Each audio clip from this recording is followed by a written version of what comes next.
चले हम। तो सबसे बड़ा काम क्या था पहला, और मिनिस्टर कोई नहीं, चीफ मिनिस्टर भाग गए थे, मिनिस्टर भाग गए थे, कोई एडमिनिस्ट्रेशन, कोई दुकानें तोड़कर मैंने उनकी लिस्ट बनाई पुलिस की मदद से कि उनको पैसे देंगे। बाद हमने हथियार लिए जंगल काटने के 3 रातें और 3 दिन। और अटल जी से जाते ही मैंने फोन पे संपर्क किया, अटल जी प्राइम मिनिस्टर, कि ये स्थिति है और हम सड़क तैयार करेंगे, तब आप आइए ताकि हम वहां समंदर तक पहुंच जाएं। 3 रात और 3 दिन हम तकरीबन 1000 लड़के यूथ कांग्रेस के मैंने लगाए काटने में और सड़क। फिर पीएम को फोन किया, फिर वो हेलीकॉप्टर से आए, फिर उनसे राशन मंगाया, फिर उसके बाद मैंने सोनिया गांधी जी को कहा। तो और वहां मैं रोया जब मैंने लाशें देखी, सैकड़ों लाशें तैर रही थी जब हम समंदर के किनारे तक पहुंचे, वहां मैं चिल्ला के रोया। वो 4थी दफा था। और 5वीं दफा जिसका उल्लेख माननीय प्रधानमंत्री जी ने किया और वो भावुक हुए। मैं 2005 में जब चीफ मिनिस्टर बना नवंबर में, और मई में जब दरबार कश्मीर में खुला, तो मेरा स्वागत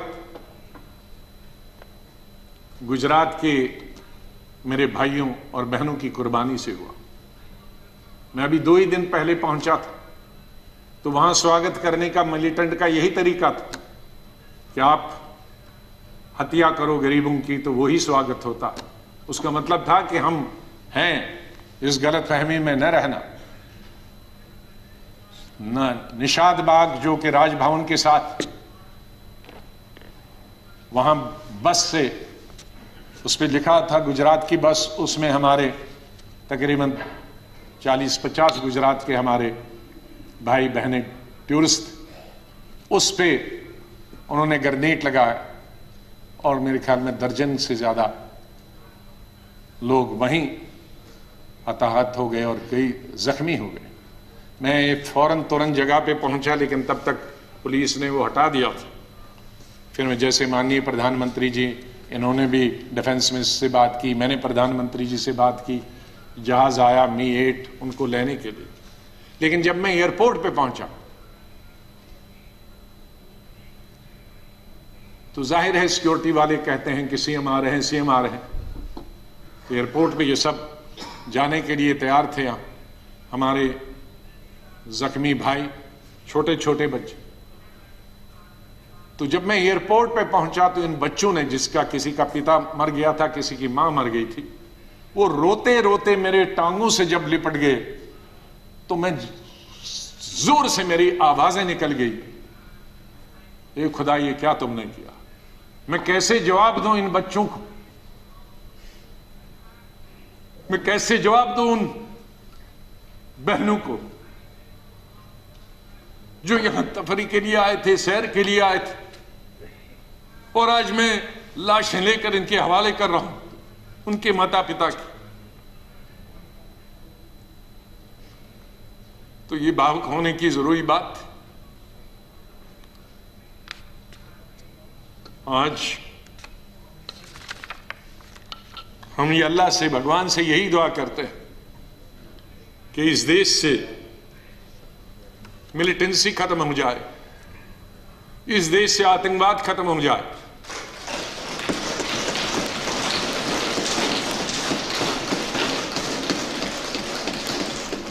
हजारों हमारे सिक्योरिटी फोर्सेस के, आर्मी के, पैरामिलिट्री फोर्सेस के, पुलिस के जवान मारे गए, सिविलियन कई क्रॉस फायरिंग में मारे गए, हजारों हमारी बेटियां और माएं आज बेवा, शायद उनका पति किसी का मिलिटेंट भी, क्योंकि मिलिटेंट होंगे, कई क्रॉस फायरिंग में मारे गए, लेकिन उसमें उनके बच्चों का क्या कसूर,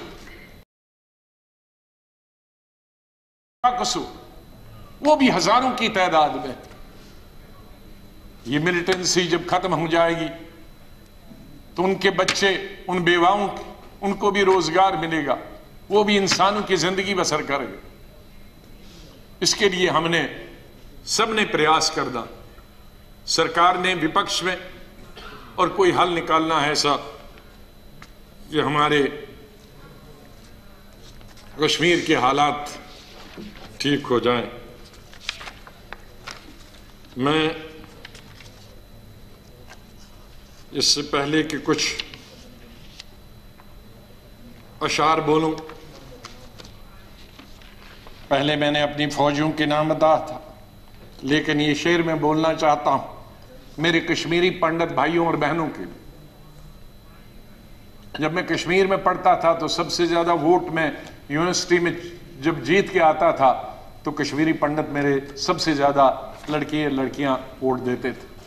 बहुत सारे लोगों को मालूम नहीं कि कश्मीर में लड़कियां हिंदुस्तान के मुकाबले में सबसे ज्यादा, जम्मू में नहीं, कश्मीर में। जिस वक्त मैं एमएससी कर रहा था तो साइंस में तकरीबन 50% लड़कियां होती थी और आर्ट्स में 90%। तो ओवरऑल ज्यादा लड़कियां पोस्ट ग्रेजुएशन पढ़ती थी। तो मैं जब यूनिवर्सिटी का इलेक्शन लड़ता था तो हमारे कश्मीरी पंडित लड़के हों या लड़कियां, सबसे ज्यादा वोट मुझे 100% मिलते थे। मैं 99 भी नहीं कहूं। दोस्त हैं आज वो बिखरे हुए। मुझे बहुत अफसोस होता है जब मैं उनसे मिलता, अपने क्लासमेट्स। ये उन कश्मीरी मेरे भाई पंडितों के नाम जिनके जो घर से बेघर हो गए, उन कश्मीरी बेवाओं के जो बेवाएं हुई हैं और बच्चे हुए और जो वहां से बिछड़ गए, उनके लिए शेर अर्ज करता हूं। गुजर गया, और ये हमारा जो आज मुद्दत खत्म हुई इसके लिए भी कह सकता हूं, गुजर गया वो जो छोटा सा एक फसाना था।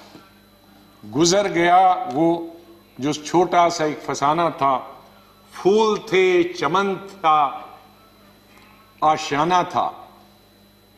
गुजर गया वो जो छोटा सा एक फसाना था। फूल थे, चमन थे, था, आशियाना था। न पूछ उजड़े नशेमन की दास्ता। घोंसला उजड़ गया। न पूछ उजड़े नशेमन की दास्ता। न पूछ थे 4 तिनके मगर नाम आशियाना तो था। तो हम उस आशियाने को, आप दोनों यहां बैठे हैं, उसको फिर आशियाना बनाए जो इस वक्त उजड़ा हुआ है। उसके लिए हम सबको प्रयास करना। और मुझे, जैसे मैंने बताया, बहुत काम कर चुके हैं, सेवा कर चुके हैं, आशीर्वाद सबका मिला है। मैं यही कहूंगा, दिल ना उम्मीद तो नहीं, नाकाम ही तो है। दिल ना उम्मीद तो नहीं, नाकाम ही तो है। लंबी है गम की शाम, शाम ही तो है। कितनी लंबी होगी? सवेरा तो आई, विंटर में जरा लंबी होती है। तो लंबी है गम की शाम, मगर शाम ही तो है। सवेरा तो फिर आ जाएगा। और आखिर में ये कहूंगा, चाहे हम याद यहां ना होंगे, लेकिन फिर उसके लिए कहूंगा, बदलेगा न मेरे बाद भी मौजूए गुफ्तगू। बदलेगा न मेरे बाद भी मौजूए गुफ्तगू।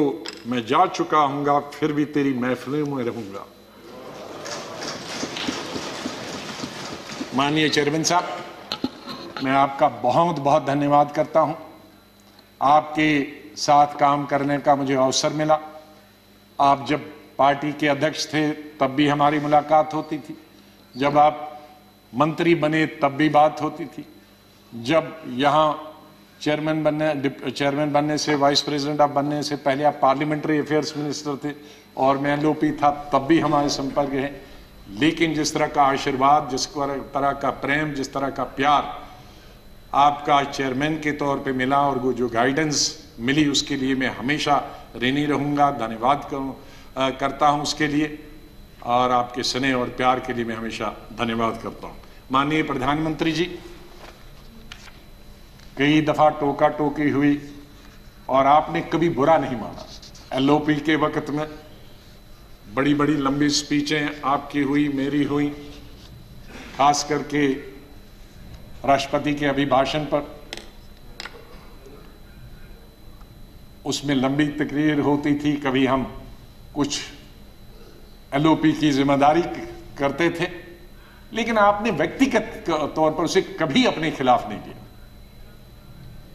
हमेशा भी आपने पर्सनल कॉन्टेक्ट्स को और पार्टी की जो जिम्मेदारी है उसको दूर रखा।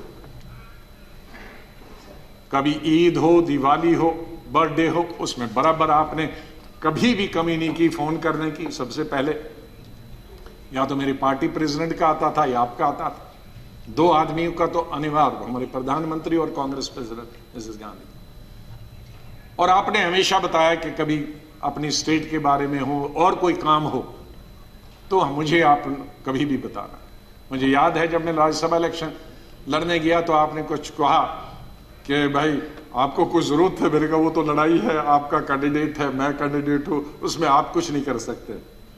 तो ये एक पर्सनल टच जो होता, आदमी भावुक हो जाता, आदमी सेंटिमेंटल हो जाता, आदमी इमोशनल होता।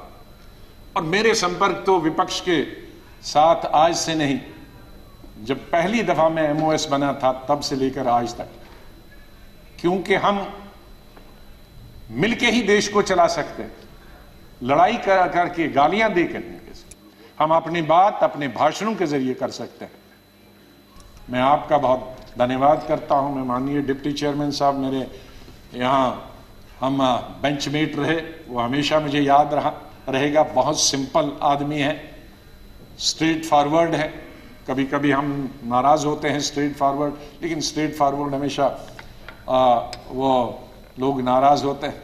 और शरद पवार जी से लेकर और यादव जी से लेकर और सब लोग हमारे लीडरों का तो मैं बहुत ही धन्यवाद, सब लेफ्ट राइट एंड सेंटर, नाम क्यों कि कुछ लूंगा तो बहुत सारे हमारे साथी नाराज होंगे। तो चेयरमैन साहब से लेकर और प्रधानमंत्री जी से लेकर, मैं सेक्रेटरी जनरल साहब का कैसे और सेक्रेटरीट का कैसे धन्यवाद कर सकता हूं, मुश्किल है करना, क्योंकि इनका सहयोग मिला बहुत। हमेशा हर वक्त जब भी हमने कुछ चाहा, इंफॉर्मेशन पार्लियामेंट की या कोऑर्डिनेशन के बारे में आप तक पहुंचने की बात की, तो सेक्रेटरी जनरल साहब ने और सेक्रेटरीट ने हमने हमेशा हमारी मदद की है।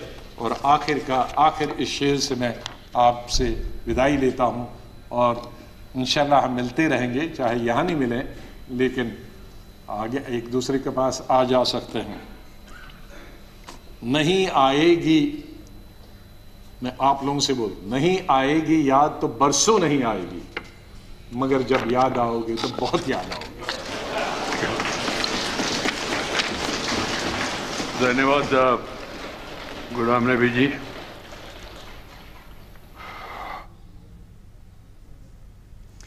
संसद के ऊपरी सदन से कांग्रेस के वरिष्ठ नेता गुलाम नबी आज़ाद सहित 4 सांसदों को आज उनकी विदाई हो रही है। और इस मौके पर मंगलवार को एक बार फिर प्रधानमंत्री नरेंद्र मोदी ने राज्यसभा को संबोधित किया। और अपने संबोधन के दौरान प्रधानमंत्री जब गुलाम नबी आज़ाद से जुड़ी एक घटना का वो जिक्र कर रहे थे तो वो काफ़ी भावुक भी हो गए। और अभी हमने देखा सीधा राज्यसभा से जब गुलाम नबी आज़ाद इस वक्त अपना विदाई भाषण दे रहे थे और वो भी